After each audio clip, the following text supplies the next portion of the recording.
are about to experience, Jackson Snyder presents. Direct from the Vero Essin Yahad, a Hebrew Nation radio original program. JSP is a variety show seeking out Jewish and Christian origins, religion, theology and history, and doing so in a fashion that is both educational and entertaining. Welcome to Jackson Snyder Presents.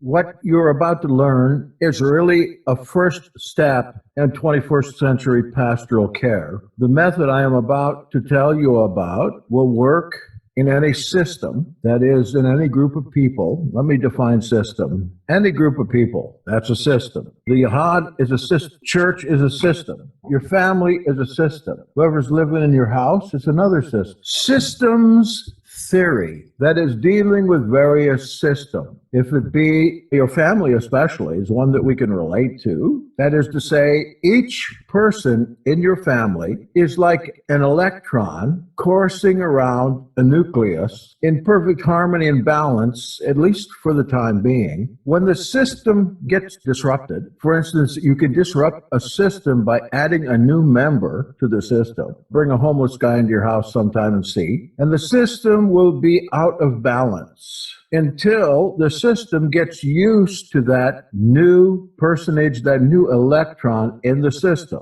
Then it may balance itself out and everybody find homeostasis with everyone else, or it may never balance out and remain out of balance until a remedy is found. Systems theory. We're going to talk about reframing. The reframing method. I find this to be not only very valuable, but something I think that you and I do sometimes without thinking. As I was learning this method, I wrote down in one particular section, I do this all the time without thinking. Suppose a house painter is standing on a ladder. It's a high ladder. So on the outside of, say, a barn. Up there he is with his can of paint hanging from one of the steps of the ladder. One of his hands is full of a paintbrush, and all of a sudden he hears somebody say behind him, "Hello." It's a little girl. She's climbed up the steps of the ladder behind him silently to greet him. She's only 3 or 4 years old. And you find her about 10 feet behind you on the ladder. What do you do? She's 10 feet behind. You're up at the top, and you are completely consumed with your mission to paint the barn. The first thing we would think of doing is saying to the little girl, "You're in danger. Go back down. Go back down." But then what we would have to do is to recognize the possibility that as she was turning around to go back down, she might fall between the steps of the ladder and either hurt herself seriously or die. But this particular painter reframed the whole thing. He spent a little time with the situation while she was climbing. And instead of admonishing her to go down, he said to her, "Hello, I'm so glad to see you coming to see me. Come on up here. You've just got a little way to go." And he encouraged her to come up the ladder until she was at his feet. At that time, he dropped the brush, collected in his arms the girl, held her tight in his right arm, while his left arm was engaging the ladder on the way down. He reframed the whole situation so that he could take control of it, because he knew if he could take her, she would get down safely. But if she was upset by the fact that she had come up and been admonished by the painter, she might well either say, "No, I'm coming up," or she might say, "Yes, I'm going down," and fall down and die. This whole thing is an example of reframing. Of course, the initial instinct of this painter was to warn the little girl off the ladder. But he was smart, and quickly in considering the consequences of her attempt, it was safer, he figured, for her to continue up. Understand, I'm going to do this lesson slowly, because there's a lot to think about in this that I want you to get if possible. And if there's anybody there that can take notes, get the broader view of this lesson. He thus reframed the situation And in doing so, he violated his initial reaction. It wouldn't have made sense to most people to have her climb up, but have her get down. But on reflection, going up was the wiser course. This is a reframing. They happen constantly. We've all done them in our lives. Sometimes we've done them without thinking, and perhaps many, many times. But we haven't called them reframings. We've used other words like intuition, instinct, or inspiration, or God told me to do this or that. And we haven't used this technique systematically. Our reframings have been random up until this time. They've been occasional and spur of the moment. We want to change that as soon as we can to start out this course in pastoral care. The use of reframing has become a major theory for counselors in pastoral care in this modern era, we'll say the last 20 years, within the greater idea of systems theory. The idea here for ministers is to make this intentional and self-conscious, to change your mind in such a way that you will be able to reframe every situation that you deal with in terms that may not be logical, but they will eventually bring forth the purpose that you first realize. If you're a counselor or a minister, you can't know in advance what the precise nature of your reframing event will be. This will be in context with whoever you're talking to or counseling has to say about it, but he or she can know that it will be used. The reframer also has to have in their mind some notion, a pretty well-developed notion of how they can explain this reframing event to the counselee, if I could use that word. What delimitates or defines reframing in a counseling kind of situation is that these reframings are intentional with specific definable outcomes. These are usually not going to be spur-of-the-moment ideas like the painter, but ideas that you're going to come up with after a study of a situation and after sometimes significant consideration of how we might reframe the subject. There's an old story that's been used by ministers for years and years in many different forms. I want to give you the original form of it. It's a Chinese Taoist story, but you can still hear it in examples used by preachers on television today. There was a farmer in a poor country village. He was considered very well-to-do because he owned a horse. He used that horse for plowing and to get to town and back. One day, his horse ran away. All his neighbors exclaimed how terrible this was, but the farmer just reacted, maybe it is terrible. A few days later, the horse returned and brought 2 wild horses with it. The neighbors all rejoiced at his good fortune, but the farmer just replied again, maybe. Now he had 3 horses. The next day, the farmer's son tried to ride one of those wild horses, but the horse threw him, and the son's leg was broken. Time to use the computer audio. I lost you. Did you lose me? Jackson, the last thing we heard was the horse ran away and then came back. With 2 more wild horses, right? Okay. The next day, the farmer's son got on top of one of those wild horses, and he was thrown, and he broke his leg. The neighbors all offered their sympathy to this farmer, but the farmer only replied, again, maybe. The next week, there was a draft in this Asian land, and his son could not be conscripted because he had a broken leg. So the people came again, and they gave their congratulations that his son wasn't conscripted. He said again, maybe.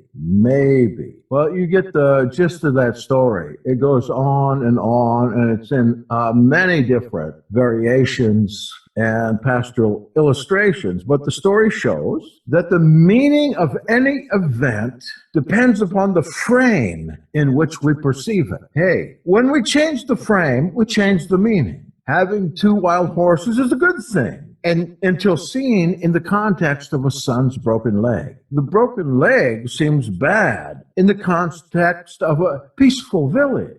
But in context of the conscription and war, this is a very good thing. And what was seemingly bad all of a sudden appears good when it's reframed, changing the frame in which a person perceives events in order to change the meaning. When the meaning change, the person's response and behaviors also change. As this story from way back when, the time of Taoism, illustrate, reframing is nothing new, and sometimes it's even automatic in us. Many fairy tales, many fables include behaviors or events that change their meaning when the frames around them change. Think about the ugly duckling. You've got the odd-looking chick that is rejected, who grows into a beautiful swan. Take this joke. It's a Jewish joke. Two Jews met in a neighborhood just around the bathhouse. "Have you taken a bath?" asked one of them. "What?" asked the other in return. "Is there one missing?" It's not meant to be funny, but the little joke involves a reframing made possible because the word taken has two very different meanings. In the questioner's intended frame, it means to act. That is, to go and have a bath, to bathe. In the answerer's frame, it means confiscating or stealing. This is a time-honored technique. That is, reframing is now widely used from early times, even in the works of Yeshua HaMashiach, to modern times in pastoral therapy. When a therapist tries to get a client to think about things differently, or see a new point of view, or take other factors into consideration in order to get the client to respond to what they see is the answer to the problem. Take a father, for instance. Maybe you've heard this one. I sure have. "Nobody in this family has ever supported me by taking care of me. I always have to do things by myself. And it's been like this my whole life."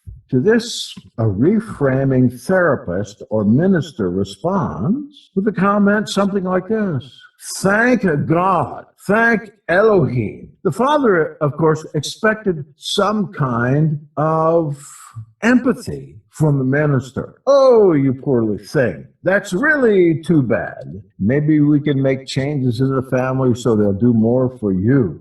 Instead, the minister is forcing that person, that father, to see the entire complaint in a new light. He's organized his life in such a way that no one in the family feels it necessary to take care of him. That is a very positive achievement. That is turning the whole situation on its head. The kind of counseling that I endeavor to teach is based not only on systems theory, but on a fallacy of human reasoning that can be turned around for good. That is, the assumption that more of the same is necessarily better than less of the same. Let's look at change now, turning the corner. There are really just two kinds of change.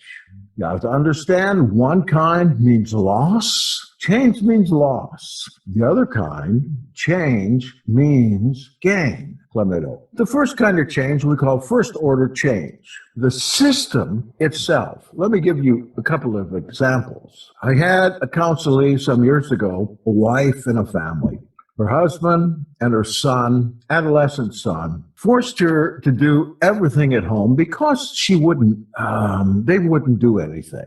No matter how much she cajoled, no matter how much she tried to convince, no matter how much she showed them it was for their own good, they would not do anything. They left their clothes strewn all over the house, left their food strewn everywhere, never did a dish. I use this technique to look at this from another angle. It's like this. Lady, you are being fully instituted as the commander of your home, doing everything that needs to be done. You're keeping the system in balance by doing everything that they won't do. If you want to change that system, then here's what you do.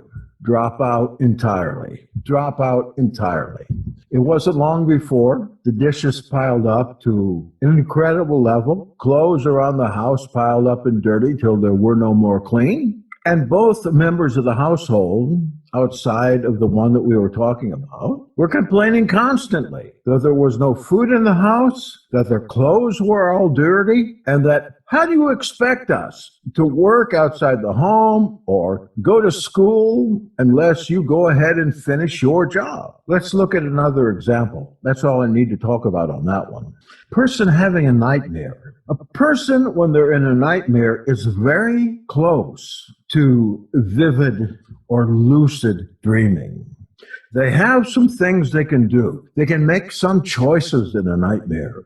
Usually run, hide, fight, jump off a cliff, but no shift from any one of these behaviors to another one of these behaviors would take them out of the nightmare. They can only do a first order change in their dream. Second order change involves a shift, again, from dreaming to waking. We can learn, by the way, how to wake from such dreams. Waking isn't a part of the dream. It's not an option in the dream. But what is necessary is to change to an altogether different state. And that's what second order change is, a change of a change. What occurs in second order change isn't merely a shift from stasis, that is where you are now, to some kind of change, but a fundamental alteration in change itself. It's not merely a shift from, say, running to hiding. It's only a first order change. A second order change is to alter the dream to a whole different level, that is, of waking. In first order change, the more things change, the more they remain the same. In second order change, everything is different because the system itself no longer is the same.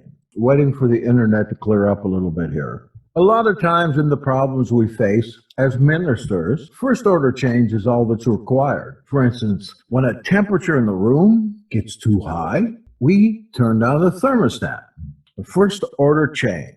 More of the same eventually achieves the desired effect. It's not turned down far enough. Turn it down a little more. But in many other more complicated situations, first order change, it's absolutely inefficient. In these cases, it may actually become a problem, making matters worse than they were before the remedial effect was tried. Look, for instance, at prohibition. That's a very good illustration. At first, necessary restrictions were placed on alcohol consumption. At first, but when these didn't reduce the problem, more of the same was carried to its ultimate, that is, the elimination of the problem through prohibition. Prohibition, though, turned out to be worse than the problem it was designed to eliminate. Alcoholism rised and rised higher. And then a whole clandestine or secret industry came to the fore. A low quality of products made alcoholism even a more public problem. Special police forces had to be formed.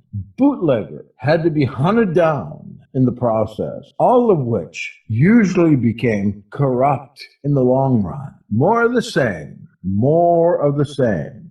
Sometimes an approach to the reduction or elimination of a problem, think of that as a technical term, problem, is to introduce the very opposite as a logical solution. You know, if a friend is depressed, like I am right now, We try to cheer him or her up. If our spouse or roommate is uncommunicative, maybe even secretive, we try to get him or her to open up. But these attempted solutions rarely, if ever, work.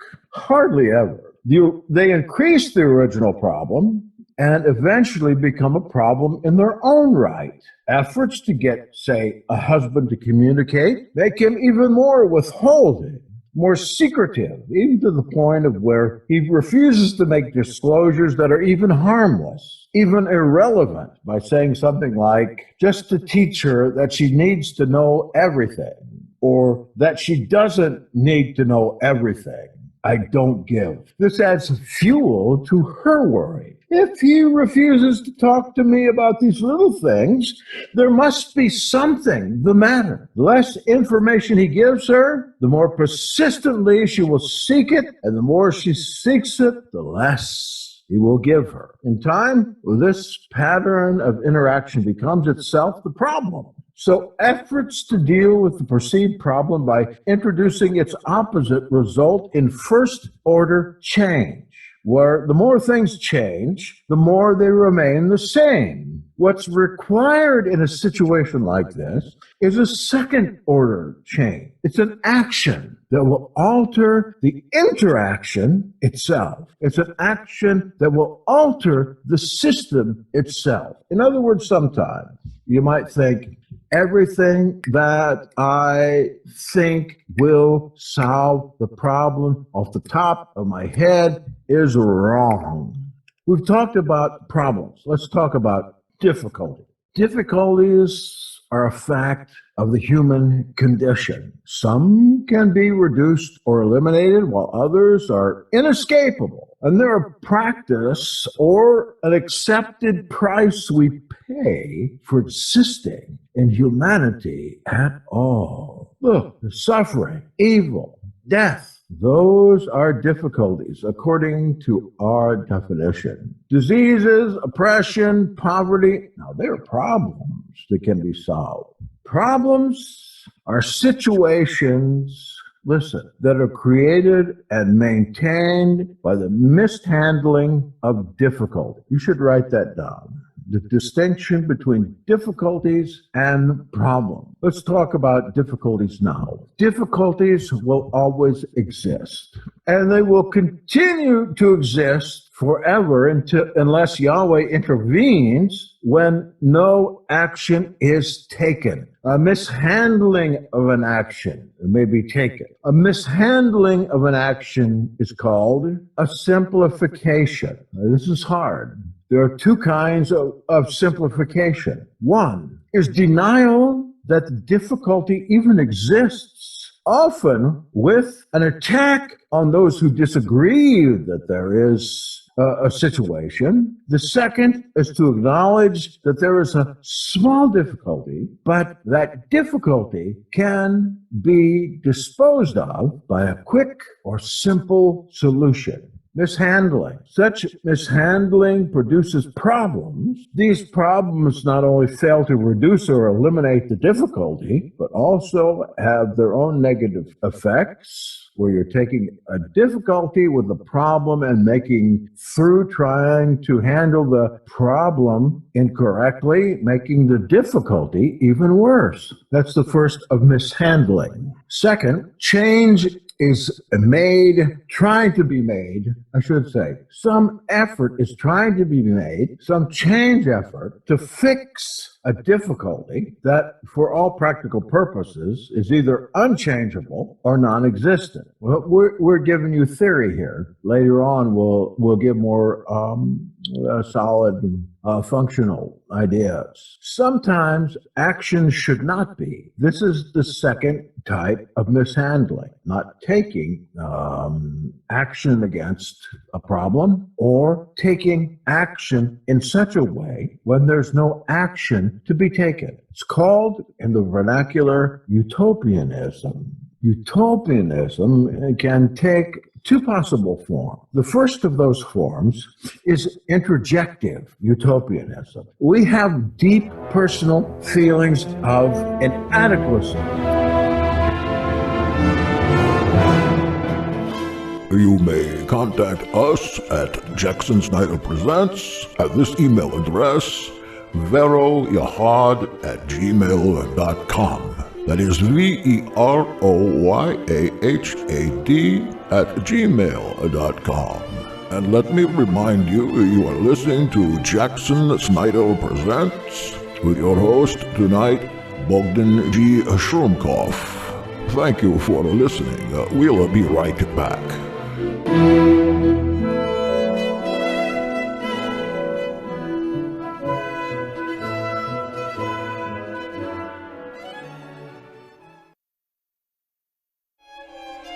Jackson Snyder Present is back.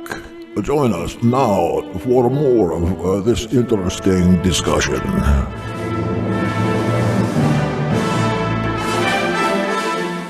Utopianism can take two possible forms. The first of those forms is interjective utopianism. We have deep personal feelings of inadequacy for being unable to reach what are, in fact, unattainable goals.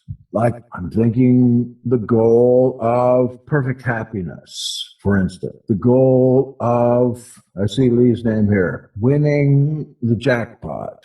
Here, the very act of setting this goal creates a situation in which the unattainability of the goal is not likely to be blamed on the utopian nature, but rather on one's ineptitude. In other words, I don't win that lottery because there's something wrong with me. My life should be rich. It should be rewarding. But I'm living in banality, boredom, and uninterest. Symptoms of this kind of utopianism are depression, nihilistic worldviews. Everything's turning to shit, in other words. Suicidal thoughts, divorce, alienation, etc. Suicide. The second type of utopianism is projective utopianism. I lost two people right there. Its basic ingredient is a moral, righteous silence based on the conviction of having found the truth and sustained by the resulting missionary responsible of changing the world. In this view, the failure to attain unattainable goals is not a reflection on us. The problem is with those who don't share our vision. Here are some symptoms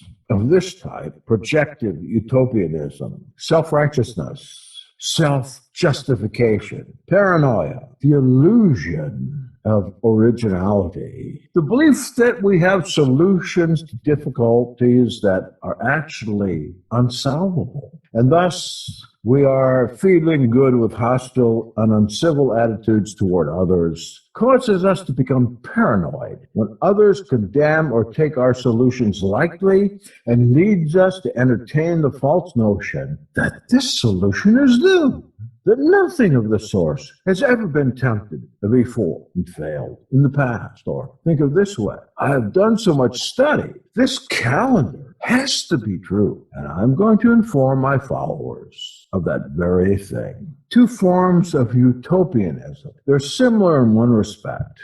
The premises on which they're based are considered to be more real or more genuine as the reality that we already know. Thus, the idea that we might attain perfect happiness or solve the unsolvable is more real to us than the experiential evidence that these goals cannot be achieved. Remember, when we try to evaluate any situation, experience, history, logic, scripture, revelation must be consulted. Now we're going to, our finality here is the third type of a first order change. how mishandling can occur. This has to do with an attempt in regard to a difficulty, technical term, that can be changed only by a second order change, level change, or a second order change is attempted when a first order change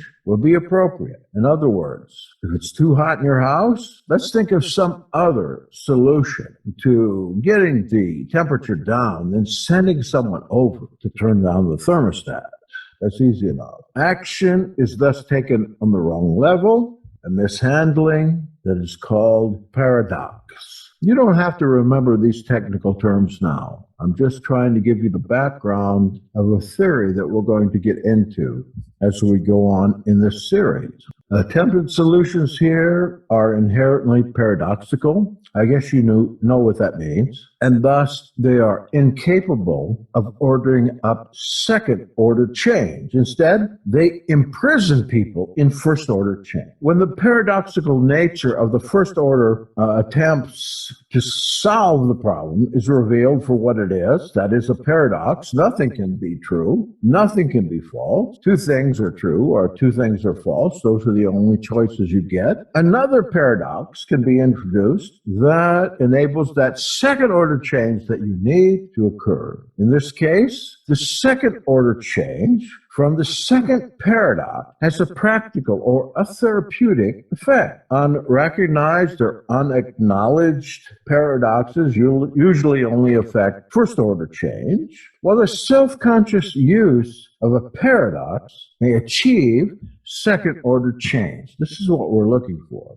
Look at the mother, always trying to change the behavior of that 7-year-old kid. That kid doesn't like to do his homework. She told the therapist that she took the child to, I want him to learn these things. I want him to do these things, but I want him to want to do these things. I want him to want, but I realize I'm going to be something, this whole thing is going to be something that we have to teach him to want these changes. Look, Mama has caught herself and her son in a paradox.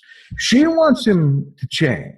She wants to do things. She wants him to do things, that is, to want to do them, not because she wants him to do them. The paradox is a classic double bind.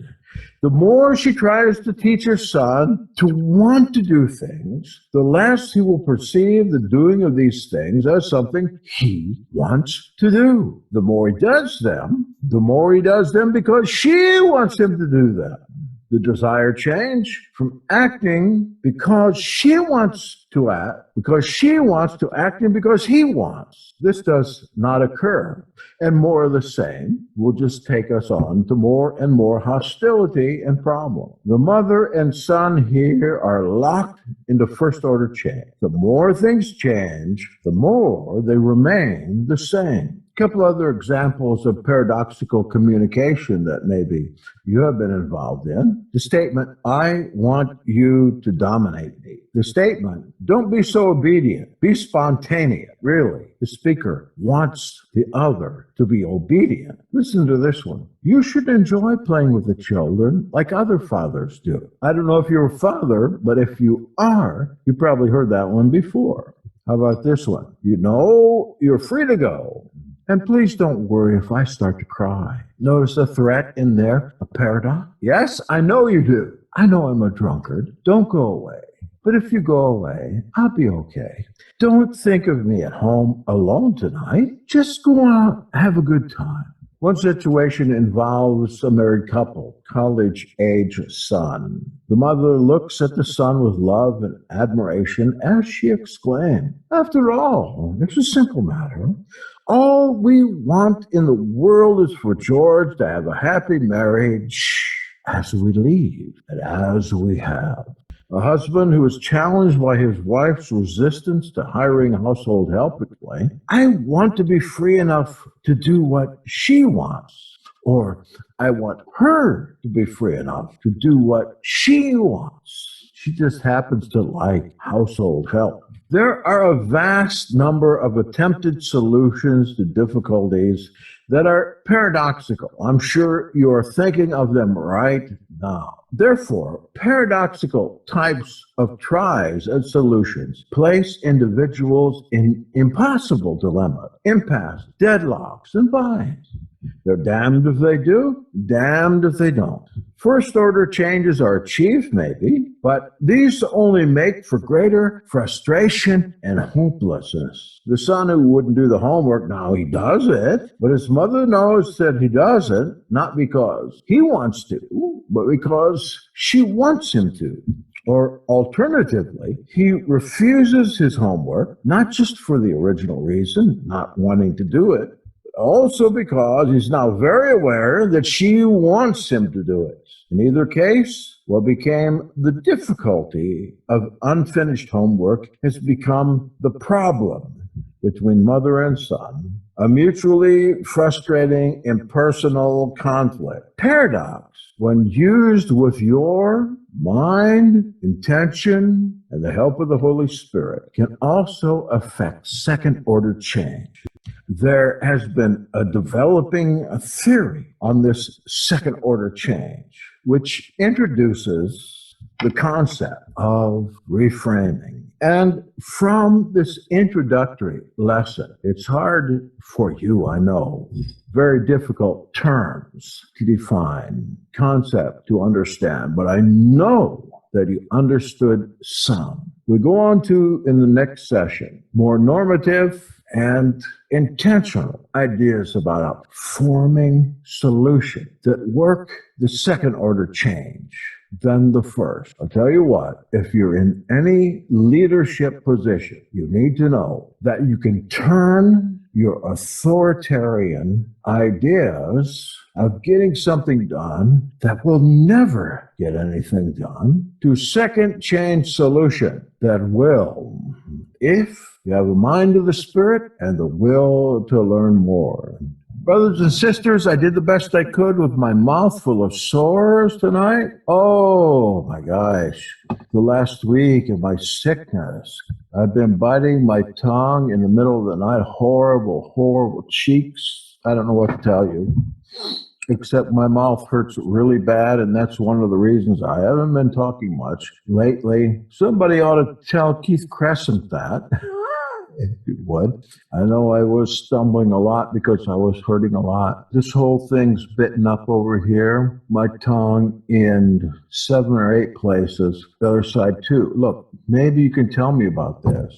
Trying to go to sleep and then all of a sudden having a spasm of the jaw, biting the tongue over and over again during a night. This is what I've been dealing for the last several weeks. It sounds crazy, but talk to Ella. I could probably get some herbs and tonics. I have an idea on this, but I'm going to talk to Ella and I'm going to talk to Allison tonight.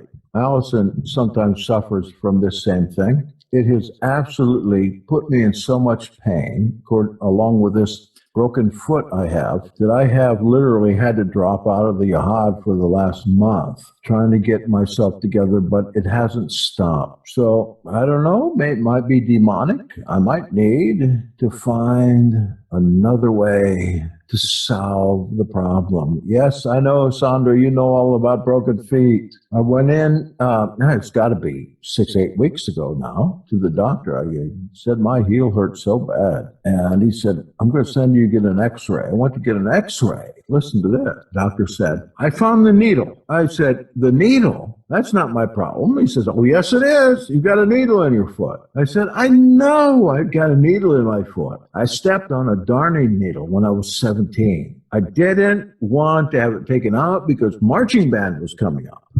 I wanted to march one more year, so I left it in there. I told him several times I've gone to have that foot x-rayed to get that needle out. Nobody can find it. He said, well, I found it and we're going to take it out. I said, that's not the problem. Let's go look at the x-ray. And so we went to look at the x-ray together. And I said, let's look at the heel. We looked at the heel. I said, didn't you notice that? The whole bone was broken off the heel and floating around in there. And it made a great big old knot not pushing out of my heel like a spur. He said, oh, you got a heel spur. I said, look a little closer. Just the heel had broken off. And so he said, when we got to that point, he said, surgery is no good for feet. Don't want to do surgery on feet unless you have to. Especially on the heel, it never works. He said, put a cast on. They call it the big boot, 8 week. This thing here. That's real pretty, Jackson. I've had that on 6 weeks now. You smart aleck. Did you have one on, Sandra? It's only going to be another 6 to 8 weeks before you get it off so you can limp around and have it hurt for the rest of your life. Oh, just, well, it's just one of the, I've taken it off a few times. It doesn't hurt so bad if you take it off, leave it on a few days. But then if you take it off for a couple of days, man, it gets sore. So I'm going to go up to Ontario and see if Norman Gray, after he searches this out a little on the internet, won't do surgery for me on this heel. Norman Gray. I trust him in anything. I'm going to do what? You can fix this heel. I'm sure of it. No, I've got a fused left hip. I've got a limp. I've got macular degeneration. I've got loss of hearing. I've got teeth missing. I've got scars all over my body. No, I can't fix anything, Jack. I'm sorry. Norman, Yes, why don't we go down to, say, Cancun together and get our teeth fixed? That's one of the reasons I'm having such a problem at night. I got all these teeth broke out. I don't know why. Oh, shucks. We could go to Cancun and have it done for maybe 1/3 of the cost, you and me. Are you going to get some of that Irish sea moss to help with the pain? I'll tell you what, it sure takes care of a lot of it. I got something for the pain. It worked. What do you told think? you about it. Yeah. Oh. You're not interested in it. I am interested in it, Jackson. We just haven't had time to really chat. But the pain, no, I've been looking for a pain solution for years and years for people that have horrible pain that they can't get anything from a doctor. And I do believe I've found it. I'm out of it right now, unfortunately. I ordered some today. Well, you can grow it in the state of Texas. There's 8 states it's illegal. So yeah, that's right. Now let's grow some. We'll get a couple of plants. Look, I've got a whole acre here. It's legal in Virginia too. It's legal in Ontario. Anything to get off the Vicodin. This stuff, it's unreal. It kills pain like you wouldn't believe. And it doesn't make you depressed or tired. You got to take the right dose. It takes a little bit of time to titrate. Yeah, go ahead. I tried this. It does work. It's pretty amazing. There were no after effects. There was no craving. It was just calm. First, it speeded you up a little bit, like a Starbucks coffee, and then it calmed you down. Yeah. And everything was clear, which is amazing. Very clear. No more rick-rack in your head. Just quiet. Beautiful. I need a bucket full. I need about 2 buckets full. It was great. And but the next day, there was no craving. No. There was no need. It was wonderful.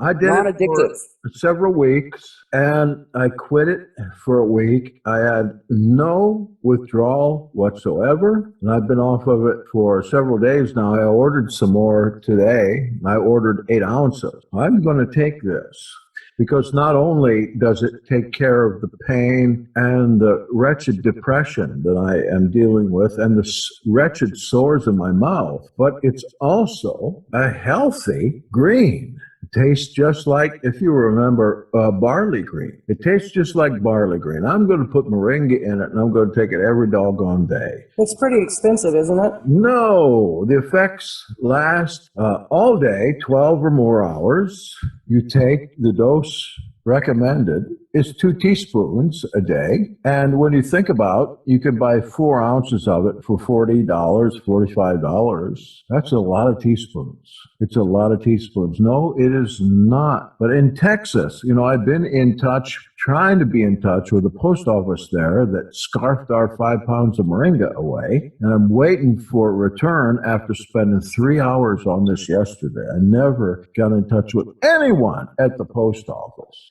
Yeah, well, welcome to my problem. I'm never going to quit until I get that moringa back. Oh, if you don't know the story, I sent 5 pounds of moringa over to Sandra. Won't the shipper replace it because you never got it? They might, but they're not willing to give up their address. We'll see.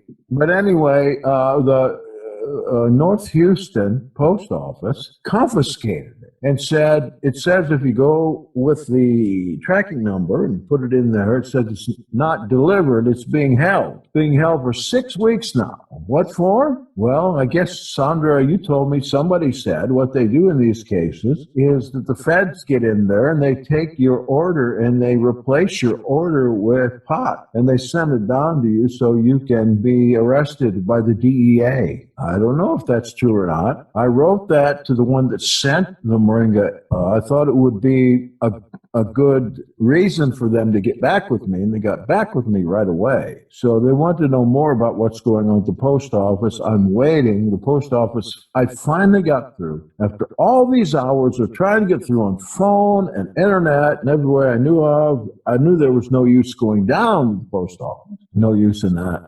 But finally did get an email through, and I'm waiting for them to respond to that email. If they don't respond, they said they would respond within 24 hours. It's been 24 hours. So we'll see. I'm going to get that moringa back. Or I'm going to send Bishop Ragesh. You do understand that Texas also has, with the federal post office, my understanding is we also have the Pony Express is still active. And so some of the regulations are different here from what I understand. I could be totally wrong, but...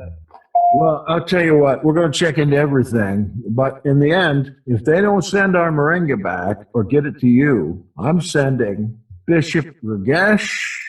I'm going to send Yochanan here, the dunker, and I'm going to send Lee Hayhurst and Allison Gary. Well, there was a thing on the news about a lady that had a $65,000 certified check that was sent registered mail, you name it, all the bells, whistles, signatures needed, everything. Uh-huh. She never got it. It went to North Houston and it disappeared, and it is never shown. It's North Houston? Yes, North Houston. Well, obviously. Yes. They are in cahoots here, but I'll tell you what, Yahad is on the case, and if need be, if Bishop Ragesh and a group doesn't prevail in this instance, we'll have to send Dr. Professor Robert Eisenman. I'll tell you what, North Houston.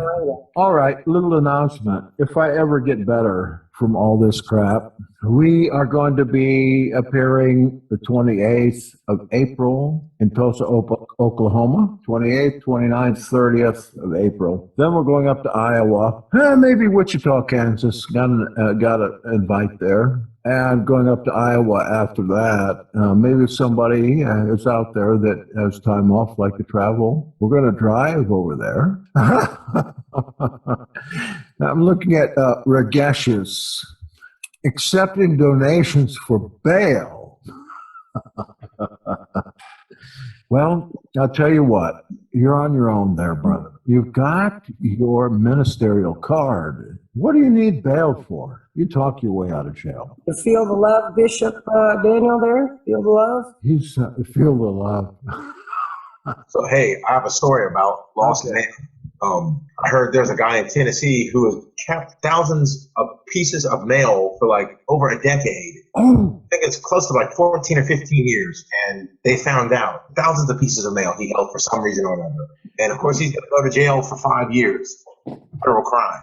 I have a story then that it goes on with that. Here in Vero Beach, a man, Bill Stone. Bill Stone was a postal deliverer, and Bill came down to a mission. Now, this is 25 years ago. I was down the road in Fort Pierce, and he came and said, God told me, he's a oneness Pentecostal minister. I love the guy. Preached in his church a number of times. He said, I feel God telling me to come down here and support 30 of your children. Okay, so who my? Yes. Okay, so not only that, I learned that he'd built his own church. A beautiful church. It still stands now, 25, 26 years later. Apostolic First Pentecostal Church. Bill, after a couple of years of supporting these kids, he got caught. Had a shed in his backyard beside the church, full of mails, full of mail. He was taking the money out of the mail and giving it to the poor and building churches with it. I don't know whether that's criminal or not. You have to make up your own mind. We have to reframe this in some way. All I can say is that Bill, he got off, but he couldn't support those kids anymore. And he's still there after all this time. Hallelujah. Okay. Hello, Barbara Ray. Hi, how are you? Well, I'm terrible. How are you? Oh, well, I'm pretending I'm fine. You and me, sister, pretending. We're great pretenders. It's all about attitude, right? Which direction are you looking? Are you looking from the floor or from the ceiling? Yeah, exactly. Well, I'm done. I'm going to go eat something. You all just carry on if you'd like, all right? By the way, it might be good, since Barbara Ray Gurley from Arizona just got on here, you might want to tell... Huh? Hi, everybody. You might want to tell her about the bail fund. That's going to be important in the next couple months. I'll mute me so I can hear everybody else. You have been listening to Jackson Snyder Presents on Hebrew Nation Radio.